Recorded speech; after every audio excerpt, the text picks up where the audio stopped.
Mr. Mullenberg, I would like to talk to you about the AOA disagree alert, and that Boeing recently admitted that the AOA disagree alert on the 737 MAX that was supposed to be a standard feature on all MAX planes was inoperable on the MAX, on MAXes that where they didn't purchase the option, the optional AOA indicator.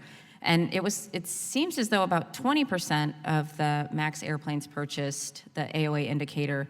So the AOA disagree alert was inoperable on 80% of the aircrafts. Does that sound right to you? Congressman, I can't give you the exact number, but it's correct that it was not implemented correctly. We made a mistake on that, and we discovered that. Our engineers discovered it. We have subsequently okay, that's made good. that That's fix, good. and all airplanes will have that standard. When did Boeing learn that the AOA disagree alert wasn't operable on that 80% of the aircraft? Congresswoman, I can get back to you with the exact timelines, but it was. I don't want to guess on the exact timelines, but it was okay. So discovered by our engineering team. When did you personally learn about it? I just don't recall the exact timelines. I do know that there was a lag between our discovery and it being reported to the FAA. And again, was there a lag between the discovery and your finding out, and then the FAA finding out?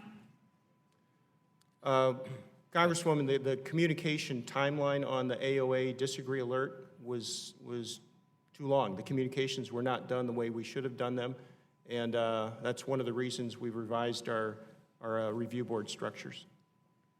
So I agree with you that it was too long. I also want to just note the issue of candor that Congressman Allred brought up as it relates to the communications that Boeing had with the regulators and its customers, and thus the flying public. So it was only after the Lion Air accident, as I understand it, when Boeing learned of the defect, it waited 3 years. You waited 3 years until 2020 to actually fix the problem? So Congresswoman, in 2017 is when we identified the discrepancy.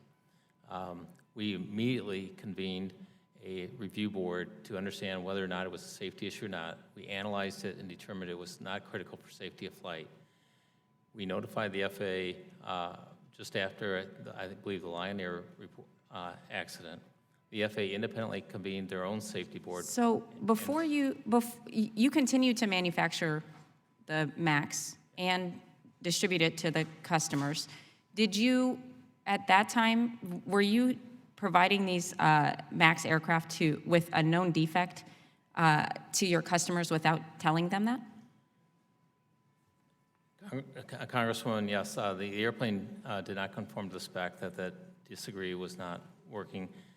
I'm not sure why we didn't notify the customers of that. Who would have been the one to decide not to notify the customers? Was it your marketing team? No, it would have been it probably would have been somebody on the engineering team on the 37 program. Okay, so it might not be a safety critical thing according to you, but this certainly raises ethical issues, I would say, and issues of candor, which we've been talking about. And I want to bring up, I think we've got a couple of slides here.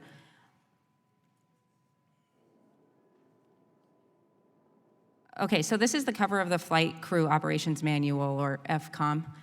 Lots of acronyms here. Delivered to Lion Air in August of 2018. I want to note that this is 1 full year after Boeing learned that the AOA disagree alert on the 737 MAX airplanes, that it didn't, which they didn't purchase the AOA indicator on, that it wasn't fully functioning, and that Lion Air didn't purchase the indicator and the disagree. I think I need the next slide. Disagree alert was inoperative. So this shows the August 2017 that Boeing became aware that the disagree alert wasn't working.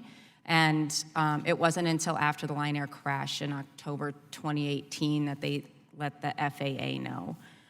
I I guess regardless of whether or not you classify the AOA disagree alert as a safety feature or critical safety feature, it was required on the aircraft, was it not?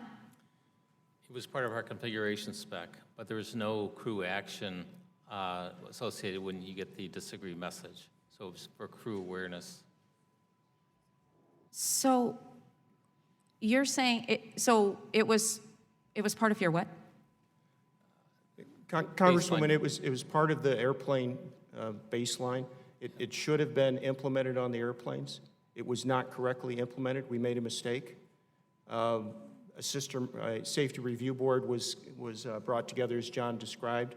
They came to the conclusion that they could implement that in the 2020 timeframe in the next software cycle, as you referenced. How do That you did not get decide? communicated. How do you decide which things are baseline that you're not going to adhere to, and which ones you are? Yeah. Congresswoman, we missed on this one. We made a mistake. We made a mistake.